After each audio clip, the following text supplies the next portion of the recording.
आइए हम सभी प्रेम के साथ चलते हैं।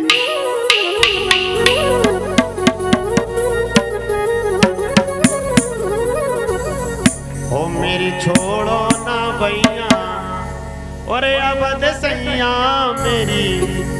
जितने भक्त बैठे सभी ताली बजाएंगे और जो नहीं बजाएगा पास वाले की सुगंध याद रखना। ओ मेरी छोड़ो ना भैया और अवध सैया मेरी छोड़ो ना भैया। ओ मोरी छोड़ो ना भैया अवध सैया मोरी छोड़ो ना भैया अवध सैया मेरी छोड़ो ना भैया अवध सैया मोरी छोड़ो ना भैया अवध सैया मोरी छोड़ो ना भैया। जय भैया हरि बोल।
बिहारी लाल की जय हो। जय जय श्री राधे जय जय श्री राधे श्री राधे। हो मेरी छोड़ो न भैया और अवध सैया मेरी छोड़ो न भैया। भगवान से ही कहना चाहिए प्रत्येक मनुष्य के लिए कि प्रभु आप नित्य हमारे संग में रहें और आपकी दया हम पर बनी रहे, जिससे मनुष्य जन्म सफल हो जाए। अब आइए भगवान का दूसरे वाय कहते हैं। एक सत्राजित नाम के राजा थे, उनके पास एक मणि थी। आशीर सत्राजिता सूर्यो भक्तस्य परमा सखा प्रीतिस तस्मै मणिम प्रादात सूर्यस्तुष्टा समंतकम। समंतक मणि दी महाराज, जो कि 8 भार सोना रोज देती थी। अब उस मणि में बड़ा चमत्कार था महाराज, कि नित्य सोना देती थी। अब एक दिन क्या हुआ कि जो प्रसेन है सत्राजित के भाई, वो मणि को गले में डाल करके चले गए। कहां पर? शिकार खेलने। और जब वो शिकार खेलने गए तो कहते हैं एक सिंह आ गया और उस सिंह ने प्रसेन को मार दिया और वो मणि अपने पास में ले ली। क्योंकि जो माया है ना, ये सबको मरवाती है। प्रेम से कहिए राधे राधे। ये बताओ भाई भाई अलग क्यों होते हैं? पैसे के पीछे कुछ और बात रहती है। जल्दी बताओ। दरानी जेठानी अलग क्यों होती हैं? पैसा के पीछे कोई दूसरी वजह भी होती है। पुत्र पिता से क्यों लड़ते हैं? सिर पे इसके पीछे मारा, और दूसरा कोई कारण है ही नहीं संसार। प्रेम से कहिए राधे राधे। अरे सब जग को रही नचाए जमाया जादूगरनी। हाय हाय क्या बात। वो सब जग को रही नचाए जमाया जादूगरनी।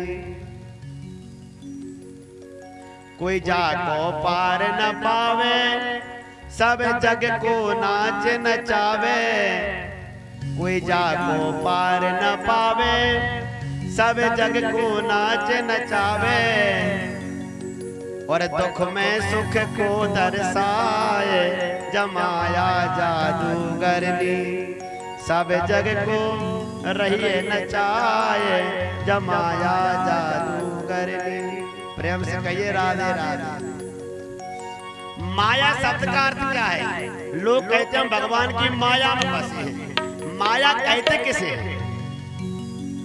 माया शब्द का अर्थ होता है मां माने नहीं और या माने जो नहीं है फिर भी दिख रही है, जो नहीं है फिर भी दुनिया में हल्ला मचा हुआ है, उसी का नाम है माया। कहते हैं कि प्रसेन गया और सिंह ने उसको मार दिया, मणि उन्होंने पहन ली। जब वो मणि शेर के पास में आई तो शेर की भी मृत्यु आ गई। जामवंत जी ने सिंह को मार दिया और वो मणि उन्होंने ले ली। यही संसार में हो रहा है। कोई राजा रहता है, उसका वो मंत्री बन जाता है, मंत्री उसके पास पहुंच जाता है, मंत्री राजा को मार देता है और मंत्री राजा बन के बैठ जाता है। फिर वो राजा बनता है, वो किसी और को अपना सगा बना लेता है, फिर वो उसको मार देता है, वो पद पर बैठ जाता है। हमारे पास माया आई और दुश्मन हमारे तैयार। राष्ट्रपति का बेटा, प्रधानमंत्री का छोरा, मुख्यमंत्री का बेटा, पैसे वाले का बेटा कभी सड़क पर नहीं घूम सकता। पता नहीं कौन गोली मार जाए, पता नहीं कौन किडनैप करके ले जाए, लेकिन गरीब के बच्चे कहीं भी घूमते रहते हैं। ये माया है। प्रेम से कहिए राधे राधे। प्रसेन पहुंचा, वो मारा गया। जामवंत जी ने सिंह को मार दिया। जामवंत जी मणि को लेकर के गुफा में चले गए और गुफा में वो जैसे ही पहुंची तो कहते हैं कि कृष्ण भगवान को झूठा कलंक लग गया कि आपने मणि चुराई है। कृष्ण भगवान ने गुरुजी से पूछा मुझे झूठा कलंक क्यों लगा? तो गुरुजी ने कहा आपने चौथ का चंद्रमा देख लिया होगा। जो भादों की चौथ रहती है ना, उस दिन का चंद्रमा नहीं देखना चाहिए। चंद्रमा देखने से दोष लगता है, झूठा कलंक लगता है। जिस दिन गणेश जी बैठते हैं ना भादों के महीने में, उस चौथ को कहते हैं पथरिया चौथ। क्या नाम है? पथरिया चौथ। इसलिए उस दिन पत्थर फेंकना चाहिए चंद्रमा की तरफ। अगर देख लो तो जैसे एव दब जाए, लेकिन पथरिया ऐसे फेंकना कि किसी में लग नहीं जाए, नहीं वो तुम्हारी चौथ बना दे। प्रेम से कहिए राधे राधे। उसका दोष दब जाता है। और दूसरी बात, अगर आप जो कथा सुन रहे हैं ना अभी, अगर इसको सुन लो ना तो भी चंद्रमा देखने का दोष नहीं लगता। विभीषण ने उदाहरण दिया है राम कथा में। रावण से कहा विभीषण ने, सो पर नार लिलार गोसाई तजाओ चौथ चंदा की नाई। हे भाई, दूसरी की नारी का ऐसे त्याग कर दो जैसे मनुष्य चौथ के चंद्रमा का त्याग कर देते हैं। कहते हैं भगवान कृष्ण आए, गुरुजी ने कहा तुमने चंद्रमा देख लिया हुआ। तो बोले कलंक कैसे मिटेगा? बोले जाओ शुभ कर्म करो, तुम्हारा दोष मिट जाएगा। भगवान श्री कृष्ण गए, जामवंत जी से युद्ध करने के लिए पहुंचे महाराज। प्रेम से कहिए राधे राधे। और जैसे वहां युद्ध करने के लिए जब गए हैं, तो यहाँ पर थोड़ी नवरात्रि की महिमा है, क्योंकि अब नवरात्रि के व्रत आ रहे हैं ना। कौन कौन व्रत करता है? हाथ उठाना जरा। नवरात्रि व्रत। नवरात्रि में कभी भी भोजन नहीं करना चाहिए। नवरात्रि व्रत जरूर करना चाहिए।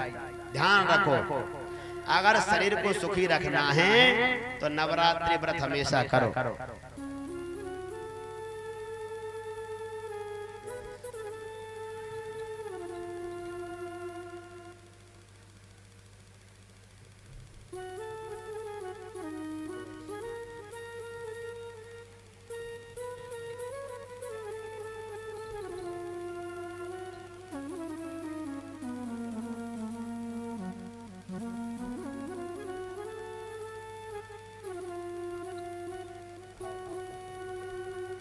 जय श्री राम। भगवान सुखी। भैया दोनों फूफा जी है यहाँ के और नित्य कथा सुन रहे हैं। बहुत बहुत आशीर्वाद है। भगवान आपको सुखी रखे, खूब आनंद है। क्योंकि घर में जब अपने मानदान आते हैं अच्छा लगता है। बहुत सुंदर। जय श्री राम। भगवान सुखी। और बहुत बड़े सत्संगी हैं। इन दोनों को तो पूरी भागवत जी याद है, ये मालूम आप। हाँ, इनके बड़ी प्रशंसा सुनी है हमने। खूब भगवान सुखी रहे। प्रेम से कहिए राधे राधे।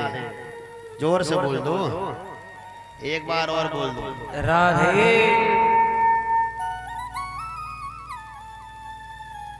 नवरात्रि व्रत कौन कौन करता है? दो बार हाथ उठाओ, हमने देख नहीं पाया, जरा हटाना।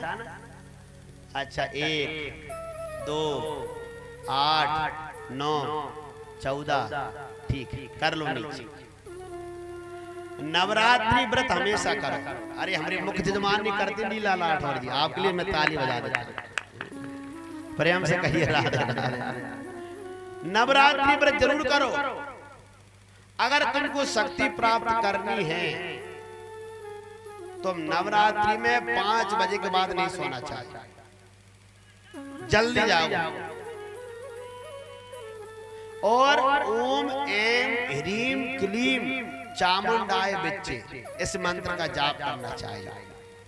अगर आप जाप नहीं कर सकते हो तो व्रत रहो और देवी को जल तो सभी अर्पण करते ही करते हैं। आप शांति से जरा कथा सुनना। प्रेम से कहिए राधे राधे। नवरात्रि व्रत किस किसने किए वो कथा सुनवा। नवरात्रि का व्रत भगवान विष्णु ने किया। अब आप जरा शांत होकर चित्त सुनना। मार्कंडेय पुराण में कथा है, मार्कंडेय पुराण में कथा आती है कि मधुकैटभ नाम के दो दैत्य हुए जो ब्रह्मा जी के कान के मेल से हुए। उनको देवी ने वरदान दिया। क्या वरदान दिया? कि तुम मेरी आज्ञा के बिना नहीं मर सकते। और दूसरा वरदान है कि जब तुम्हारी इच्छा होगी, तुमको इच्छा मृत्यु है, जब तुम चाहोगे तभी मरोगे, नहीं तो तुम नहीं मर सकते। कौन? मधु और कैटभ। तो कहते हैं कि मधुकैटभ ब्रह्मा जी को मारने लगे, तो ब्रह्मा जी ने स्तुति करके विष्णु भगवान को जगाया कि मुझे बचाइए। तो कहते हैं कि भगवान विष्णु में और मधुकैटभ में बड़ा युद्ध हुआ। कितने वर्ष हुआ? कौन बताएगा? 5000 वर्ष तक युद्ध। 5000 वर्ष। अब तो विष्णु भगवान थक गए। भगवान विष्णु ने कहा मैं भी कितना मूर्ख हूं, इनको तो इच्छा मृत्यु का वरदान है, ये चाहेंगे जब मरेंगे, अब मैं क्या करूं? बोले मुझको तो जगदम्बा की स्तुति करना चाहिए। तो कहते हैं भगवान नारायण ने नवरात्रियों में देवी का ध्यान किया, और जब देवी का ध्यान किया, ओम ऐं ग्रीं क्लीं चामुंडाय बच्चे का जाप किया, तो भगवती जगदम्बा प्रकट भई। जगदम्बा ने कहा क्या चाहिए? भगवान नारायण ने कहा आपने मधुकैटभ को इच्छा मृत्यु का वरदान दिया है, ये तो कभी मरेंगे ही नहीं। बोले जाओ, मैं उनकी बुद्धि फेर दूंगी, वो मर जाएंगे। तुमने नवरात्रि का व्रत किया है नारायण, जाओ तुम्हारी इच्छा पूर्ण हो। तो कहते हैं विष्णु भगवान दोबारा युद्ध करने लगे। जब भगवान नारायण ने दोबारा युद्ध किया, तो कहते हैं मधुकैटभ कहने लगे हे विष्णु, हम तुम्हारे युद्ध से प्रसन्न हैं, वरदान मांग लो। तो भगवान विष्णु ने कह दिया अगर मधुकैटभ आप मेरे युद्ध से प्रसन्न हैं तो मेरे हाथों से ही मर जाइए, मैं ये वरदान मांगता हूं। अब मधुकैटभ कहने लगे हम तो फंस गए। अब वरदान दे दिया विष्णु को, तो विष्णु भगवान ने कह दिया मेरे हाथों से मर जाओ। तो मधुकैटभ ने कहा हे नारायण, जहां पर जल ना हो वहां पर हमको मार दीजिए। तो कहते हैं विष्णु भगवान ने अपनी जांघों को बढ़ा लिया, अपने शरीर को बढ़ा लिया, पूरे शरीर पे जल के ऊपर भगवान चले गए और अपनी जांघों पर दोनों के मस्तक रख करके उन्होंने काट दिए। प्रेम से कहिए राधे राधे। विष्णु भगवान ने नवरात्रि व्रत किए, तब जाकर के मधुकैटभ को मारा। अब राम जी पर आ जाइए। राम भगवान ने रावण को कब मारा? जब नवरात्रि के व्रत किए। कहां पर? सुग्रीव के। जब सुग्रीव के भगवान रुके थे राम जी, तो भगवान राम ने भगवती देवी की प्रार्थना की, नवरात्रि व्रत किए। तो भगवती जगदम्बा ने कहा कि हे प्रभु राम, आपको रावण पर विजय जरूर प्राप्त होगी। तो कहते हैं राम जी बड़े प्रसन्न हुए हैं और फिर जाकर के राम जी ने रावण को मारा है। यह है देवी की महिमा। अब आ जाइए भगवान कृष्ण पर। अभी जहां कथा चल रही है कि कृष्ण भगवान को झूठा कलंक लगा, तो इनके पिता जो वसुदेव हैं उन्होंने नवरात्रि व्रत किए, क्योंकि गुफा के भीतर भगवान श्री कृष्ण चले गए।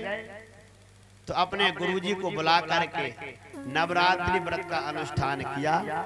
तो देवी ने सुंदर वरदान वसुदेव जी को दिया कि आप चिंता ना करें, श्री कृष्ण विजय प्राप्त करके ही लौटेंगे, घबराने की कोई बात नहीं है, मेरा आशीर्वाद है। प्रेम से कहिए राधे राधे।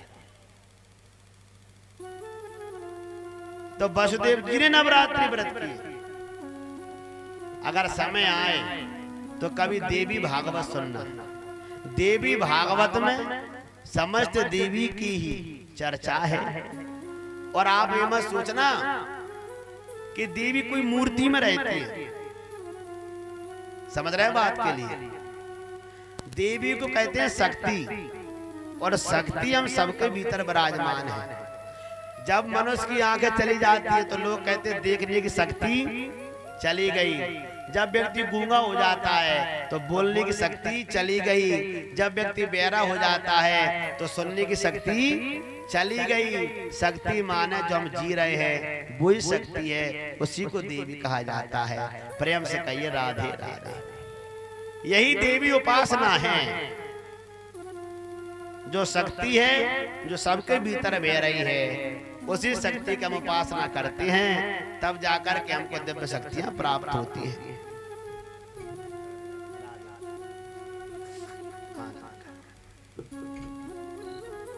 बहुत बहुत आशीर्वाद है भैया, खुश रहो। दो दो नाव पूतो फलो, खूब आशीर्वाद। कहते हैं महाराज सबको देवी को उपासना करना चाहिए। और व्रत में ये नहीं है कि खाते जा रहे हो, व्रत का ध्यान रखा करो। कुछ लोग व्रत में इतना खा लेते जितना भोजन में भी नहीं खाते हैं। चलो आप लोग कथा सुन रहे हो देवी की, तो आपको थोड़ी राम कथा में और ले चले 5 मिनट के लिए बस। लंका किसने जलाई है?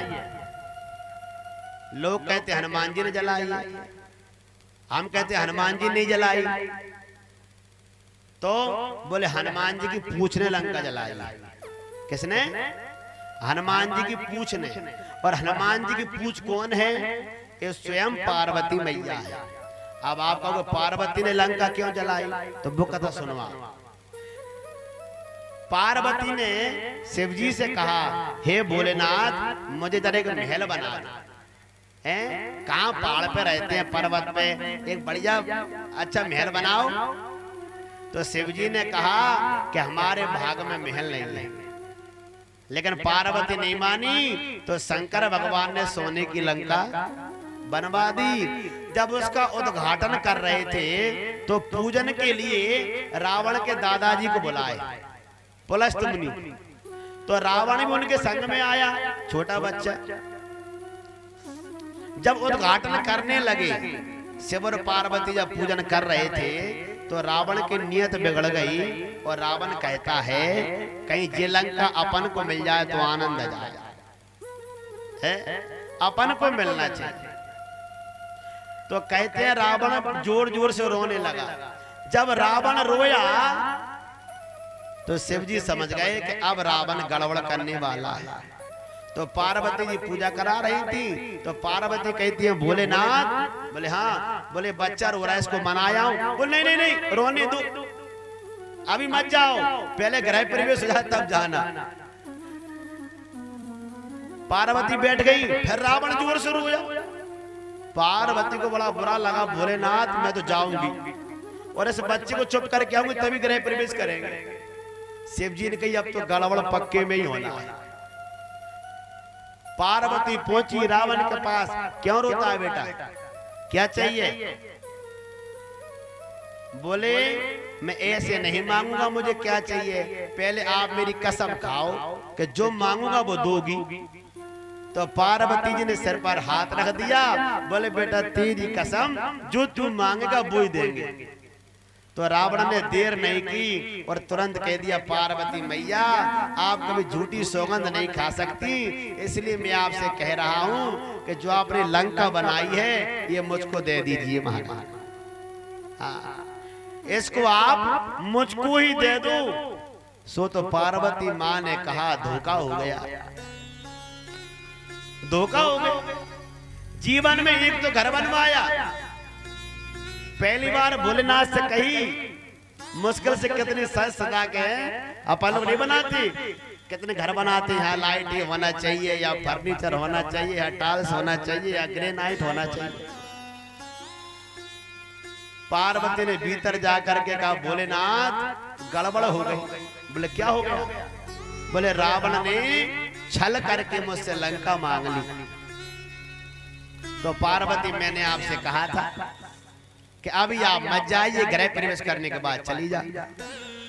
आप मानी नहीं, अब तो लंका देना ही पड़ेगी, नहीं तो वचन झूठा हो जाएगा। पार्वती को बड़ा बुरा लगा। पार्वती मैया ने रावण से कहा, सुन रावण, तूने छल करके मुझसे मेरा घर छीन लिया, मुझसे मेरी लंका छीन ली, लेकिन मैं तुझको श्राप देकर जाती हूँ, एक दिन लंका को आकर के मैं ही जलाऊंगी, ये ध्यान रखना। एक दिन तेरी लंका मैं ही जलाऊंगी। तो हमारे विद्वान लोग कहते हैं कि जो शंकर भगवान हैं वो किसके अवतार हैं? क्षमा करें, हनुमान जी किसके अवतार हैं? हनुमान जी शिव जी के अवतार हैं। तो कहते हैं जब शंकर भगवान हनुमान जी बन के आ रहे थे तो पार्वती ने कहा, भोलेनाथ कहाँ जा रहे हो? बोले, मैं राम काज करने के लिए बानर बन के जा रहा हूँ। पार्वती ने कहा, मुझे भी संग में ले चलो, आप अकेले जा रहे हो? पार्वती शिव जी ने कहा, मैं तो बानर बन के जा रहा हूँ, तुम मेरे साथ कहाँ चलोगी? तो पार्वती ने कहा, आप बानर बन के जा रहे हो, मैं पूंछ बन के चलती हूँ हाँ। तो कहते हैं हनुमान जी शिव जी बानर बने और पूंछ में पार्वती जी ने प्रवेश किया है। तो हनुमान जी जब लंका जलाई है तो किससे जलाई है? पूंछ से लंका जलाई है। इसलिए हमारे विद्वान कहते हैं कि जो पार्वती ने श्राप दिया था कि मैं ही लंका जलाऊंगी, इसलिए पूंछ से ही भगवान ने लंका जलाई है। प्रेम से कहिए राधे राधे। उलट पलट लंका सब जारी और कूद परापुनी सिंधु मजारी। अब एक विद्वान कह रहे थे, क्यों महाराज? तुलसीदास जी ने लिख दिया उलट पलट लंका सब जारी, क्या हनुमान जी ने लंका को उलट पलट कर दी? हमने कहा नहीं भैया, ऐसा नहीं, लंका को उल्टा पलटा नहीं किया। तो हमने कहा शनि देव को उलट पलट किया। किसको? शनि देव को, क्योंकि रावण ने शनि देव को उल्टे लटका रखे थे अपने जेल खाने में। शनि देव को उल्टे लटका रखे थे, क्यों? क्योंकि शनि देव की नजर अगर लंका पर पड़ेगी तो लंका काली पड़ जाएगी। तो हनुमान जी गए तो जो उल्टे शनि देव थे उनको पलट दिया, माने सीधे कर दिए शनि देव को। तो तुलसीदास जी लिख दिया उलट पलट लंका सब जारी और कूद परापुनी सिंधु मजारी। पूछ बुझाई खोई सिर में धर लग रूप बहोर, जनक सुता के आगे ठाड़ भयं कर जोर। हनुमान जी ने 4 जगह बड़े रूप लिए हैं रामायण में, 4 जगह बड़े रूप बताए हैं। हनुमान जी ने कहाँ बताए हैं? एक तो जामवंत जी ने जब हनुमान जी से कहा राम काज लगी तब अवतारा, सुनते ही भयं पर्वताकारा। एक हनुमान जी ने बड़ा रूप भान लिया है। दूसरा हनुमान जी ने बड़ा रूप कहाँ लिया है? जैसे जैसे सुरसा बदन बढ़ावा, तास दून कपि रूप दिखावा, सोरह जोजन मुक्ति कीना के कहूं तुरंत पवन सुत 32 बजा। जैसे जैसे सुरसा बदन बढ़ावा, तास दून कपि रूप दिखावा। एक हनुमान जी यहाँ बड़े हुए हैं। तीसरे हनुमान जी बड़े कब है? जब माता ने पूछा है कि तुम जैसी बंदर है क्या, छोटे छोटे, रावण को कैसे जीतेंगे, तब बताया उन्होंने कनक भूधराकार शरीरा, समर भयंकर अति बलबीरा। तीसरा रूप जानकी माँ को, और चौथी बार बोले जब लंका जलाई है तब हनुमान जी ने विशाल रूप लिया है महाराज। प्रेम से कहिए राधे राधे, जोर से बोल दो। राम कथा तो बड़ी सुंदर है। सुंदर कांड पर तो 9 दिन राम कथा की जा सकती है। सुंदर कांड में इतना बड़ा विस्तार है। चूड़ामणि उतार तब दयऊ, हर्ष समेत पवन सुत लयऊ। आप लोग चूड़ामणि कथा जानते हैं क्या? चूड़ामणि क्या है? हनुमान जी जब लौटे हैं ना तो सीता माँ ने चूड़ामणि दी है। चूड़ामणि कहाँ लगाई जाती है? चूड़ामणि बालों में लगाई जाती है। चूड़ामणि की महिमा क्या है कि चूड़ामणि जिस राज्य में रहती थी, जिस देश में रहती थी, उस देश की कभी हार नहीं हो सकती थी। इसलिए सीता माँ के साथ में वो चूड़ामणि आ गई थी जब रावण हर के लाया था।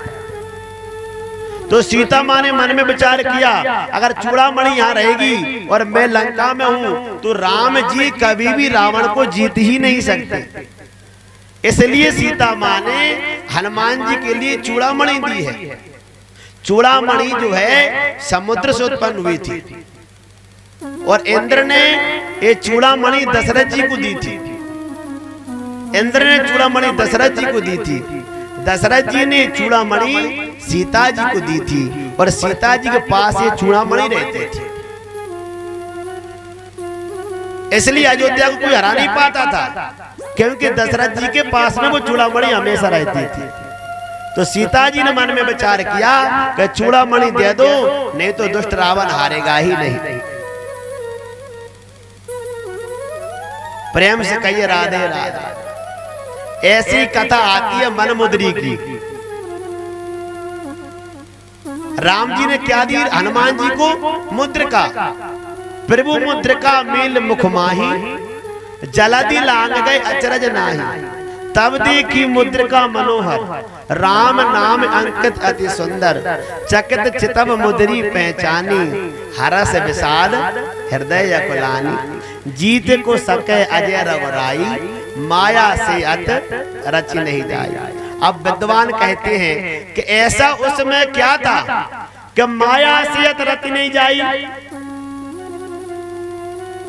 बालकाय माया से, बोले भाई क्यों नहीं बन सकती माया से? क्योंकि जब मनमुद्री जब उत्पन्न हुई ना, तो विष्णु भगवान और शिव जी के मन से प्रकट है।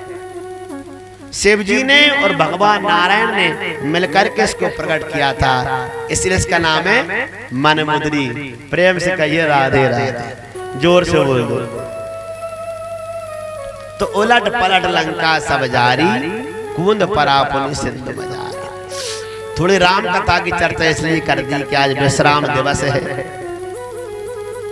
कथाएं तो परमात्मा की अनंत है, भागवत कथा ही प्रधान होती है। जिस ग्रंथ का हम वाचन करते हैं उसी ग्रंथ पर अधिक बोलना चाहिए, ये शास्त्र की आज्ञा है।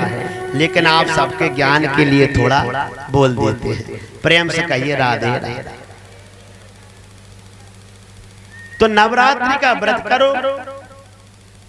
हनुमान जी की पूंछ में स्वयं भगवती पार्वती का वास है और पार्वती ने ही लंका को जलाया है। तो नवरात्रि का व्रत सबने किया है, आप लोग भी नवरात्रि का व्रत करो। और रात्रि का मतलब होता है जागना। जितनी बने ना जागो। रात्रि में जागरण करने से मनुष्य की बुद्धि तेज होती है। शिवरात्रि, नवरात्रि है ना, इनमें जागा करो। दीपावली जागना चाहिए, रात दीपावली पूजी और सो गए महाराज। शरद पूर्णिमा, शरद पूर्णिमा को दिन चंद्रमा तो बरसा रहा है अमृत और लोग पड़े हैं। कोई कह रहा उठ जाओ, उठ रहा हूं मम्मी, उठ रहा हूं, पड़े हैं। प्रातः काल उठ के रघुनाथा, मात पिता गुरु ना भई माता। आप थके हो, काम किया है, मेहनत की है, शरीर में थकान है, सोते रहो, कोई बात नहीं है। लेकिन कुछ युद्ध क्यों किया भगवान ने जामवंत जी से? इसके पीछे भी कथा है कि जब रावण को मार दिया राम जी ने, तो जामवंत जी ने कहा राम जी मेरे हाथों की खुजली मिटी नहीं है, मुझे युद्ध में आनंद नहीं आया, मैं तो आपसे ही युद्ध करूंगा। तो राम जी ने कहा मेरा तो मर्यादा का अवतार है, अभी मैं आपसे नहीं लड़ सकता। बोले कृष्ण जन्म में आपसे लड़ूंगा। हाँ, तो कहते हैं खूब युद्ध हुआ दोनों में, दमादम ले तेरी। तो जामवंत जी की जब नस नस ढीली हो गई तो जामवंत जी ने कह दिया आप कोई नहीं हो, आप तो मेरे राम। क्योंकि जामवंत कितने वो थे ताकतवर। रावण में एक घूसा दिया था, 3 दिन में होश में आया था रावण। जामवंत जी और कितने ताकतवर थे लिखा है किष्किंधा कांड में। जब आप लोग सुंदरकांड पढ़ते हैं ना तो वहीं से चालू करते हैं सुंदरकांड को। बलि बांधत प्रभु बाड़े सोतन बरण न जाए ओ भाई घरी में दीनी और सात प्रदक्षिण धार। जामवंत जी कहते हैं तुम लोगों को पता है ओ बानरा सुन रहे हो क्या, जब मैं जवान था ना तो जब बलि के यहाँ भगवान 3 पग भूमि नापने गए थे ना, सोतन बरण न जाए, कितना बड़ा भगवान का शरीर था, बामन भगवान। ओ भाई घड़ी में मैंने 2 घड़ी में 7 परिक्रमा दे ली थी, इतने बड़े शरीर की। 2.5 घड़ी का 1 घंटा होता है, 2.5 घड़ी का 1 घंटा होता है। 1 घंटे से कम माने 45 मिनट अथवा 40 मिनट, बस 40 मिनट में जामवंत जी ने 7 परिक्रमा कर ली थी। वो तो पूरी पृथ्वी की परिक्रमा मान लो आप। प्रेम से कहिए राधे राधे, जोर से बोल दो राधे राधे। बलापन खेल में खोया, जवानी नींद भर सोया, बुढ़ापा देख कर रोया, अरे नादान परदेसी। 25 साल तक तो ज्ञान ही नहीं रहता कि हम कौन है। 25 के बाद ज्ञान आता है तो लोग भर जवानी में नींद भर सोते हैं। भगवान ने सोने के लिए जीवन नहीं दिया, कुछ करने के लिए दिया है। 40 के बाद तो मनुष्य का शरीर काम भी नहीं करता। प्रेम से कहिए राधे राधे। भजन करो, आपको मालूम है ना जवानी में भजन करोगे ज्यादा पुण्य मिलेगा, बुढ़ापे में भजन करने का ज्यादा फल नहीं मिलता। ऐसे आपको मंदिर में जाओ तो आप ये बताओ गुलाब का फूल है, आप खिला हुआ चढ़ाओगे कि मुरझाया हुआ? आप तो ये कहो ताजा फूल चढ़ाओ भगवान के लिए। तो जवानी है ताजा फूल और बुढ़ापा है सूखा साका टूटा टाटा गला गलाया फूल है। प्रेम से कहिए राधे राधे। लेकिन भजन उतना अच्छा है। जामवंत जी से युद्ध हुआ, जामवंत जी हार गए और हाथ जोड़कर कहा प्रभु राम रूप के दर्शन करा दीजिए, बहुत दिनों में मिले हो। तो कहते हैं कहा कहो छब आज की, कहा कहूं मेरे संग बोला करना, बोलते क्यों नहीं? कहा कहूं छब आज की, भले बने हो नाथ और तुलसी मस्तक जब धनुष बाण लियो। बोले भैया हम तो तब प्रणाम करेंगे जब तुम धनुष बाण हाथ में लोगे। तो भगवान तुरंत राम बन गए। कित मुरली कित चंद्रिका कित गोपिन के साथ अपने जन के कारण। और श्री कृष्ण भय रघुनाथ। भगवान तुरंत राम बन गए। राम रूप के दर्शन करके जामवंत जी बड़े प्रसन्न भये। अपने अपने इष्ट को नमन करे सब कोई, जो अपना इष्ट है उसी को प्रणाम करना चाहिए। जामवंत जी ने बड़े प्रणाम किया। भगवान ने आशीर्वाद दिया जाओ मेरी निर्मल भक्ति तुमको मिलेगी। और भगवान जाने लगे। बोले प्रभु कैसे आए हो? बोले मणि लेने के लिए आया हूँ, मुझे कलंक लगा है। तो बोले मणि भी ले जाओ और मणि के संग में मेरी पुत्री है ना, हाँ, इसको भी ले जाओ। प्रेम से कहिए राधे राधे। तो जब पुत्री को दिए तो मणि भी दे दी। तो भगवान ने कहा जामवंत जी से, बोले मणि हमको दहेज में तो नहीं दे रहे हो? प्रेम से कहिए राधे राधे। मणि दहेज में तो नहीं दे रहे हो? बोले क्यों? भगवान ने कहा हम कभी दहेज नहीं लेते। आजकल की बड़ी कंडीशन खराब है, लोग बेटियों को गर्भ में मरवा देते हैं। किनको? चेक कराते हैं। क्या कराते हैं? चेक। वैसे तो कानूनी अपराध है, बच्चियों को मरवा देते हैं। कितना बड़ा पाप है। क्यों मरवा देते हैं? क्योंकि बेटी को दहेज देना पड़ेगा, पढ़ाना पड़ेगा, लिखाना पड़ेगा महाराज। उसका परिणाम क्या है कि भारत में बहुत से लोग कुंवारे घूम रहे हैं। प्रेम से कहिए राधे राधे। लेकिन बेटा और बेटी दोनों बराबर ही संसार में मानना चाहिए, ऐसा हमारा कहना है।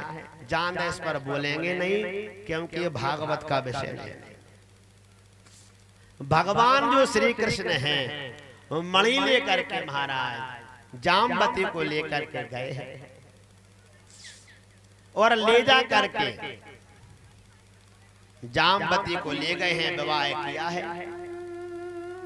और इसके बाद में जब मणि लेकर गए हैं तो भगवान का जो तीसरा विवाह है वो सत्राजित की जो बेटी है सत्यभामा, उसके संग भगवान ने तीसरा विवाह किया है। प्रेम से कहिए राधे राधे, जोर से बोलिए। चौथा विवाह भगवान ने जमुना मैया के साथ में किया है। पांचवा विवाह भगवान ने मित्रविंदा। छठवां विवाह है एक कन्या बेटी है जाका नाम है नग्नजित, राजा है, उनकी बेटी है नग्नजिती। प्रेम से कहिए राधे राधे, जोर से बोल दो। अब जो हम पूछे वो बताना, जो बताएगा उसको 1001 रुपए ना, और काम की बात पूछेंगे वैसी नहीं। राम भगवान ने छाया सीता बनाई थी। तुम पावक में करहु निवासा, जब लगी करहु निशाचर नासा, जो कजु चरित रचा भगवाना, लक्ष्मण काहू मरम न जाना। तो छाया सीता ले ली किन्ने? भगवान ने। असली सीता अग्नि में चली गई। अब आगे चलो, रामायण तो अब सबको आती है। अब भगवान जब लंका जीत के आ रहे थे तो अग्नि परीक्षा हुई। अग्नि परीक्षा में असली सीता ले ली, छाया सीता कहां चली गई? अब आप लोग कहोगे अग्नि में चली गई, आप गलत कह रहे हो, ऐसा नहीं हुआ। कौन बताएगा? अब आप कोई नहीं बताओगे तो 1000 रुपया मुझे दे देना, मैं बता देता हूं। प्रेम से कहिए राधे राधे, जोर से बोल दो। जो वो छाया सीता है, राम जी अयोध्या में सो रहे थे लौट करके, और जब राम जी अयोध्या में सो रहे थे तो कहते हैं कि छाया सीता जो है राम जी के पास में आ गई और राम जी से कहा, प्रभु आप तो बड़े स्वार्थी हो। बोले क्यों? हम स्वार्थी क्यों हैं? छाया सीता ने कहा, भगवान आपने मुझे बनाया तो सही, लेकिन आपने बस मुझे कष्ट देने के लिए बनाया, आपने मुझे पत्नी का सुख तो दिया ही। तो राम जी ने कहा, तुम क्या चाहती हो? छाया सीता ने कहा, मैं आपसे विवाह करना चाहती हूँ, आपकी पत्नी बनना चाहती हूँ। राम ने कहा, देखो देवी, ये तो मेरा मर्यादा का तार है, इसमें तो सिर में एक पत्नी व्रत है, एक ही विवाह करूंगा। लेकिन मैं तुमसे कहता हूं कि जब मेरा कृष्ण अवतार होगा तो तुम इसी अयोध्या में जन्म लोगी, तुम नग्नजित राजा की बेटी बनोगी और तुम्हारा नाम नग्नजिती होगा, और मैं तुमसे विवाह करने जरूर आऊंगा और तुमको अपनी पत्नी बनाऊंगा। प्रेम से कहिए राधे राधे, जोर से बोल दो। तो यही नग्नजिती हैं जो छाया सीता है। उन्होंने क्या रखा प्रस्ताव कि जो कोई मनुष्य 6 बैलों को एक रस्सी में नाथ देगा। 6 बैल थे नग्नजित राजा के पास, तो ऐसा कोई कर ही नहीं सकता था। बोल उसी से मैं विवाह करूंगा अपनी कन्या का, जो 6 बैलों को एक रस्सी में नाथ दे। तो कहते हैं भगवान कृष्ण ने बड़ा अद्भुत चमत्कार किया, और भगवान कृष्ण 6 बन गए इकट्ठे।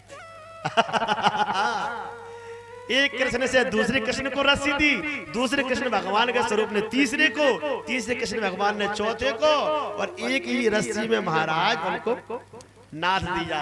बोले वृंदावन बिहारी लाल की। क्योंकि भगवान कृष्ण ने तो बड़े चमत्कार किए हैं कृष्ण अवतार में, लेकिन राम जी ने कोई चमत्कार नहीं किया। राम जी तो समुद्र के अंग जाते हैं तो भी भैया हाथ जोड़ करके बैठते हैं, रास्ता देते हैं। राम जी तो कहीं भी जाते हैं तो मानव का ही कर्म करते हैं, लेकिन कृष्ण भगवान तो हमेशा चमत्कारिक कर्म ही किए हैं, क्योंकि वो है मर्यादा अवतार और कृष्ण भगवान का है लीला अवतार।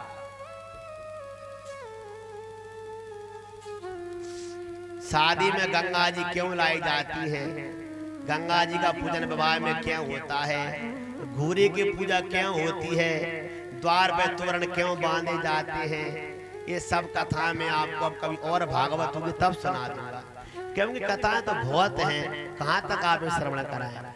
प्रेम से कहिए राधे राधे, जोर से बोल दो। कहते हैं भगवान ने छठवां विवाह किया, फिर भगवान का मित्र वृंदा के साथ विवाह हुआ, फिर भगवान का लक्ष्मणा के साथ में विवाह हुआ। ऐसे भगवान की अष्टपट रानी बनी है। प्रेम से कहिए राधे राधे, जोर से बोल दो। तो कबीरा सब जग निर्धना,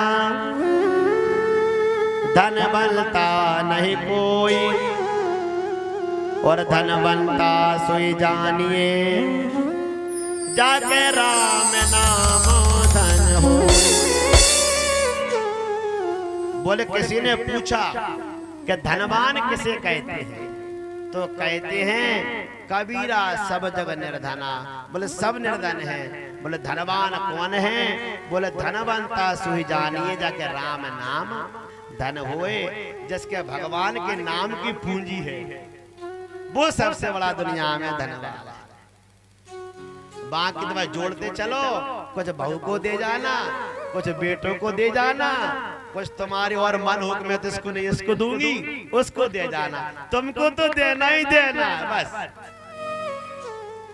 अब बात रह गई मन की, तो जिससे दुश्मनी करते हो उसे नहीं दोगे, जिससे प्रेम करते हो उसे दे जाओगे। कोई बेटों को देते हैं, कोई बेटियों को, कोई दामादों को, कोई भाइयों को, कोई भतीजों को, बस देना ही देना है। तुम्हारे पास क्या है, कुछ अपने लिए इकट्ठा कर। मैं तो आप सबसे भागवत जी में आज यही निवेदन करूंगा कि 1 घंटे भगवान का भजन जरूर किया करें। मुझे कल मालूम पड़ा कि कुछ माताएं भागवत जी में ऐसी आती हैं जो व्रत रह के भागवत सुन रही हैं। बड़ी प्रसन्नता की बात है, सुनना भी चाहिए। जाकी रही भावना जैसी, प्रभु मूरत देखी तन तैसी। जहाँ भागवत जी होती हैं, आप ये मत सोचना कि मैं भगवान नहीं आते, भागवत जी स्वयं भगवान है। भागवत जी स्वयं भगवान है। श्रीमद् भागवता चोयम प्रत्यक्षा कृष्ण एव ही। श्रीमद् भागवत स्वयं भगवान श्री कृष्ण है, इनको किताब नहीं समझना चाहिए। तीनयम वाङ्मयी मूर्ति, ये भगवान की वाणी स्वरूप मूर्ति है भागवत जी। आपको मैं निवेदन और कर दूं, जब भगवान श्री कृष्ण वैकुंठ जा रहे थे, उद्धव जी ने कहा भगवान धर्म की रक्षा कौन करेगा, तो कहते हैं स्वयं भगवान श्री कृष्ण भागवत जी के रूप में प्रकट हुए हैं कि धर्म की रक्षा अब भागवत महारानी करेगी। कोई भागवत जी का आधा श्लोक कथा सुन ले, एक श्लोक सुन ले, समझ लो उसका कल्याण हो जाता है। उसके जीवन के पाप ताप सब नष्ट हो जाते हैं, पितर उस पर प्रसन्न होते हैं। हमारे ज्ञानी चंद्र राठौर जी भागवत करा रहे, समझ ले जिनके पितरों का उद्धार हो गया, कल्याण हो गया। इनके पितर कह रहे होंगे आज आकाश में बैठे हुए कि हमारे कुल में एक ऐसा पुत्र जन्मा जिसने इतना बड़ा यज्ञ करा दिया। मैं चाहूंगा इनके लिए आप तालियां बजा दो एक बार। हाँ, और इन्होंने मुझसे कहा है कि जो भी आप सभी भागवत जी श्रवण करने आए हैं, कल आप सबका निमंत्रण है भैया। आपके पास निमंत्रण पहुंचे या नहीं पहुंच पाता किसी कारण बस, तो आप सबका कल निमंत्रण है भैया। भागवत जी का भंडारा है, बस आज भागवत जी और हो। प्रेम से कहिए राधे राधे। अगर पुत्र सुंदर कुल में उत्पन्न हो जाए पुत्र अपना, तो वो पितरों को तार देता है। अगर पुत्र पापी हो जाए तो पुरखों को नरक में गिरा देता है। इसकी मैं आप एक कथा सुना दूं, छोटी सी है, ध्यान से सुनना, फिर एक भजन गाएंगे अच्छा सा। कि हंस कौवा में बड़ी दोस्ती थी, क्षमा करेंगे, हाँ हंस और कौवे में बड़ी दोस्ती थी। तो कौवा होते हैं बदमाश, हंस होता है सीधा। तो कौवे ने क्या किया कि हंस की पत्नी को अपनी पत्नी बना लिया। किसने? कौवे ने। अब बेचारा हंस कहे भैया मेरी पत्नी मुझे लौटा दे। बोले नहीं, हमारी पत्नी है ये तो। अब न्याय करने कोर्ट में गए तो कौवा बड़ा बदमाश था, जाकर के जज के पास गया और कहा कि आप कल ये फैसला देना कि जो पत्नी है हंस की वो तो कौवे की है। कौवा पहले ही पहुंच गया, बदमाश होते। तो मजिस्ट्रेट ने कहा मुझे क्या फायदा है भैया, झूठ बोलूंगा मैं कोर्ट में। बोले तुमको ये फायदा है सर कि मैं आपके 7 पीढ़ी के पुरखा बता दूंगा कि वो कहाँ है। जब मजिस्ट्रेट ने कहा ये तो बड़ी अच्छी बात है भाई, मैं तो बोल जाऊंगा, चिंता मत करो। तो कहते हैं कि बेचारे हंस और कौवे इकट्ठा हुए तो मजिस्ट्रेट ने तो फैसला दिवाया था, और जज जो है झूठ बोल गया और वो कहता है कि जो कौवे की जो पत्नी है ये कौवे की नहीं है, ये तो हंस की पत्नी है। झूठ बोल गया। बेचारा जो हंस है वो निराश होकर के चला गया। बोले बताओ ऊपर जो बैठे हैं वही झूठा फैसला कर रहे हैं, छोटे लोगों का क्या होगा? न्याय करने वाले ही अन्याय कर रहे हैं। बेचारा वो रोने लगा घर जाकर के। अब इधर क्या हुआ कि कौवा गया जज के पास और जज ने कहा चलिए आपने मुझसे कहा था कि आप मेरे 7 पीढ़ी के पुरखे बताएंगे, दर्शन कराओ, कहां पर बैठे हैं, किस लोक में बैठे हैं। तो कौवे ने कहा मेरे पीछे पीछे चलो। तो जज पीछे पीछे, कौवा आगे उड़ता बोल रहा है जो पैदल चलते जा रहे चलते जा रहे चलते जा रहे, कहां भी जंगल में भीतर पहुंच गए। आखिरकार पहुंच गए। जज कहता है भैया कहां पर है पुरखे, जल्दी तो बता दे, बस आने वाले हैं पुरखा, चलो। कहते हैं वो पहुंचा, कौवा एक गधा पड़ा था, उस गधे के कीड़े पड़ रहे थे। क्या पड़ रहे थे? कीड़े पड़ रहे थे। वो जज कहता है भैया कहां लेकर आ गया तू, जल्दी बता मेरे ऊपर पुरखा कहां बैठे। बोले ऊपर नहीं। कौवा कहता ऊपर नहीं, तुम्हारे पुरखा ऊपर नहीं है। बोले तो? बोले जो गधा पड़ा है ना और इसमें जो कीड़े पड़ रहे हैं यही तुम्हारे पुरखा हैं, ये कीड़े जो हैं। जज ने कहा भैया कौवे मेरे पुरखा तो बड़े पुण्यवान थे, बड़े ज्ञानवान थे, वो कभी कीड़े नहीं बन सकते। बोले वो तो पुण्यवान थे लेकिन तू तो पापी हो गया। प्रेम से कहिए राधे राधे। कौवा कहता है वो तो पुण्यवान थे लेकिन तू तो पापी पैदा हो गया। तू झूठा फैसला सुनाने लगा, तूने हंस की पत्नी को मेरी पत्नी बना दिया। जिस कुल में तुझ जैसा पापी होगा उसके पुरखों का कभी उद्धार हो ही नहीं सकता। बोलो वृंदावन बिहारी लाल की। जिस कुल में पुत्र सुंदर होगा उसके पुत्र अपने आप ऊपर को जाते हैं, और जिसका पुत्र अधर्म करने वाला होगा, कुकर्म करने वाला होगा, उसके पितृ भी रोते हैं कि ये कैसे हमारे कुल में जन्म गया। आपने कभी महाभारत की कथा पढ़ी हो तो क्षमा करना, भागवत में विस्तार ज्यादा दे नहीं पाते हैं कथा के लिए। तो महाभारत में पितरों के संबंध में बड़ी सुंदर कथा है। बहुत बड़ी बड़ी कथाएं हैं। जरत्कारु की कथा है, आस्तिक मुनि की कथा है, पांडवों से संबंधित बहुत बड़ी बड़ी कथाएं हैं पितरों के लिए। प्रेम से कहिए राधे राधे। कुल मिलाकर कहने का भाव इतना ही है कि जिसके घर में भागवत होती है, जिसके घर में राम कथा होती है, जिसके घर में गीता जी का पाठ होता है, उसके पितृ सदा तृप्त रहते हैं, प्रसन्न रहते हैं। ठीक है ना? और कुछ चीजें मैं आपको बता दूं, आप कलागतों में पंडितों को भोजन कराते हैं तो भोजन के साथ कभी नमक नहीं परोसना चाहिए। कुछ लोग थाली में नमक रख देते हैं, ये नमक जो है बहुत बुरा होता है, अलग से नमक देना चाहिए। प्रेम से कहिए राधे राधे। कुछ लोग पितरों को भोजन कराते हैं तो पेठा संग में रख देते हैं। पेठे को भी कभी पंडित को भोजन कराओ तो पेठा भी नहीं रखना चाहिए कनागतों। और ज्यादा लोगों को भोजन नहीं कराना चाहिए। कुछ लोग तो रिश्तेदार रिश्तेदार रिश्तेदार रिश्तेदार, भाई में फंस गए, कनागत छूट गए महाराज। कनागत में क्या पूजा होगी, क्या नवग्रह बनेंगे, क्या क्रिया होगी, क्या पिंडदान होगा, क्या तर्पण होगा, क्या पाठ सुनाया जाएगा, ब्राह्मण को क्या दान देना है, सब भूल गए, रिश्तेदारी में बीत गए। भागवत जी में लिखा है आपसे हम एक भी शब्द बिना प्रमाण के नहीं बोलते। अभी तक 7 दिनों में भागवत जी रिकॉर्डेड हो रही है। हमारे नाम से चैनल है ब्रजभूषण महाराज, यूट्यूब पर, फेसबुक पर। एक कथा आप कभी भी देख सकते हैं ब्रजभूषण महाराज के नाम से। एक भी हम शब्द ऐसा नहीं बोलते जो अप्रमाणिक हो। भागवत जी में स्पष्ट वर्णन है कि कनागतों में ज्यादा निमंत्रण नहीं करना चाहिए।